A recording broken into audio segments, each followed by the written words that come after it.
अगर आज अचानक आपका मन भारी हो गया है, बिना वजह आंखें नम हो गई हैं और दिल में एक अजीब सा एहसास यानी कि बेचैनी है, तो समझ लीजिए कुछ बहुत बड़ा बदलने वाला है। ईश्वर जब किसी को आशीर्वाद देते हैं ना, तो आशीर्वाद देने से पहले उसको तैयार करते हैं, तो जीवन को थोड़ा हिला देते हैं। जब सब कुछ वैसा नहीं रहता जैसा आप सोचते हैं या जैसा आप चाहते हैं या जैसा पहले था, सब कुछ बदलने लगता है, सहारे कम होने लगते हैं और इंसान अंदर से बहुत अकेला फील करने लगता है। लेकिन सुनिए, ये अकेलापन जो है सजा नहीं, ये तैयारी है। ये तैयारी है आपकी जीत की, कि आपको कुछ बड़ा और बेहतरीन जो है मिलने वाला है। ईश्वर कभी भी कुछ बिना तोड़े नया नहीं बनाते। और ईश्वर क्या, आप खुद सोचिए, एक बीज भी बिना टूटे एक वृक्ष नहीं बनता, यानी कि एक पौधा नहीं बनता। अगर आज आपको ऐसा लग रहा है कि सब रुक गया है, काम, पैसा, रिश्ते, सम्मान, तो सच जान लीजिए, भगवान ने आपकी पुरानी जिंदगी को बंद करना शुरू कर दिया है। वो अब रिपेयर कर रहे हैं। फिर देखो कि कैसे तुम्हारी लाइफ जो है चमकने वाली है, क्योंकि जो आने वाला है वो पुराने ढांचे में संभल नहीं पाएगा। ईश्वर ने आपका धैर्य दिखा है, वो रातें देखी हैं जब आप रोए हैं, किसी को बता नहीं सकते थे जो दुख आपने सह लिया। वो दिन भी देखे हैं जब मुस्कुराकर आपने सबको कहा है कि सब ठीक है, लेकिन अंदर आपके क्या चल रहा था ये केवल और केवल भगवान ने देखा है।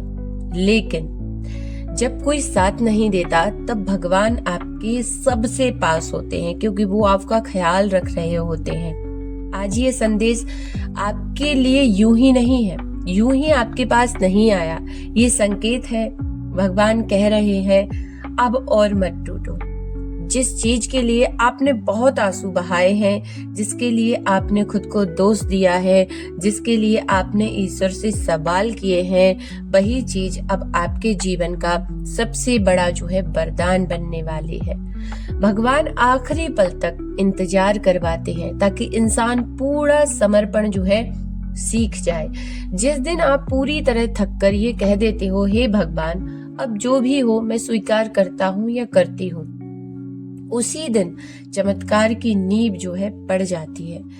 आज अगर दरवाजे बंद हैं तो इसलिए नहीं कि आप अयोग्य हैं या आप कैपेबल नहीं हैं, बल्कि इसलिए क्योंकि भगवान सही दरवाजा खोलना चाहते हैं। आपकी तकलीफ का समय अब गिना चुना रह गया है। आपका रोना व्यर्थ नहीं जाएगा, आपका सब्र खाली नहीं जाने वाला। आपकी चुप्पी बहुत ऊंची आवाज बनकर भगवान तक पहुंची है। एक ऐसा दिन आएगा जब आप पीछे मुड़कर देखेंगे और खुद से कहेंगे, अगर वो सब ना होता तो ये सब कभी ना मिलता। आज बस एक काम कीजिए, भगवान से कुछ मांगिए मत, बस इतना कहना कि मैं तैयार हूँ। और यकीन मानिए, जब ईश्वर किसी को चुन लेते हैं तो दुनिया चाहे कुछ भी कर ले, उसे रोक नहीं सकती। और वही काम जो है अब आपके साथ होने वाला है। भगवान ने आपको चुन लिया है एक बेहतरीन काम के लिए, जिस चीज के का बहुत बेसब्री से इंतजार कर रहे थे, बहुत दुआओं में जिसको आपने मांगा है, वो चीज अब आपको मिलने वाली है। बस आपको ये विश्वास करना होगा, अपने मन को सकारात्मक ऊर्जा से भरना होगा और भगवान पर पूरा भरोसा रखना होगा कि मुझे अब वो जिस चीज को मैंने इतना मैनिफेस्ट किया है, जिसके लिए मैंने इतना वेट किया है, वो चीज मुझे मिलने वाली है। और जिन लोगों को ऐसा लगेगा कि नहीं ये वीडियो झूठ है या वो चीज मुझे नहीं मिल सकती, जैसे कोई पर्सन था, मैं उससे प्रेम करता था, वो किसी और का है, वो मुझे नहीं मिल सकता, या कोई और जैसे जॉब थी या एज निकल गई या मुझे नहीं मिल सकती, तो आप यकीन मानिए कोई बेहतर से बेहतरीन व्यक्ति अब आपके जीवन में आएगा। और जो चला गया है ना, वो आपके लिए सही नहीं था, वो आपको सही लग रहा था, लेकिन भगवान जानते हैं कि वो आपके लिए सही नहीं था। या जो जॉब आपको नहीं मिली या जो अपॉर्चुनिटीज आपके हाथ से निकल गई या जो भी चीजें आपने जीवन में खो दी, वो आपके लिए सही थी ही नहीं। लेकिन अब जो आपको मिलने वाला है वो बहुत बेहतरीन आपको मिलने वाला है।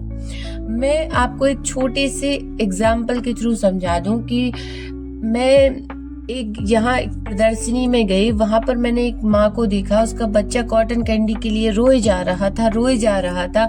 माँ मुझे कॉटन कैंडी दिला दो प्लीज, कॉटन कैंडी दिला दो, कॉटन कैंडी। मगर उसकी मम्मा ने उसको 20 रुपए की कॉटन कैंडी ना दिलाई। उस कॉटन कैंडी के बदले माँ ने उसको 200 रुपए का कोई और टॉय दिला दिया। फिर वो रोया कि माँ मुझे प्लीज कॉटन कैंडी दिला दो। माँ ने फिर उसे दूसरा कोई और खिलौना दिला दिया, मगर कॉटन कैंडी उसको नहीं दिलाई।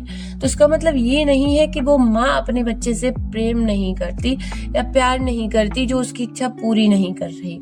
उसको पता है कि ये कॉटन कैंडी उसके हेल्थ के लिए अच्छी नहीं है। मैं कोई और चीज दिला दूंगी जो उससे महंगी होगी, उससे भले ही महंगी हो, लेकिन मैं उसे वो दिला दूंगी, लेकिन वो चीज नहीं दिलाऊंगी जो उसके स्वास्थ्य के लिए अच्छी नहीं है। बस सिर्फ इतना ही हम समझ जाएं कि भगवान भी हमारे साथ ऐसा ही करते हैं। जो हमारे लिए सही नहीं है उसको नहीं दिलाते, भले हम कितनी ही जिद कर लें, और जो हमारे लिए सही है भगवान वो ही दिलाएंगे, चाहे हम उस चीज को डिजर्व करते हो या ना करते हो। बस भरोसा होना चाहिए कि भगवान मुझे बहुत प्यार करते हैं और मुझे मेरे लिए जो बेहतर होगा वो मुझे जरूर मिलेगा। तो बस वही समय अब आपके जीवन में आने वाला है, तो सेलिब्रेशन शुरू कर दीजिए और भगवान पर पूरा भरोसा रखिए, क्योंकि अब आपको आपकी इच्छा से भी बढ़कर कुछ प्राप्त होने वाला है। कमेंट में लिख दीजिए हर हर महादेव और खुश रहिए।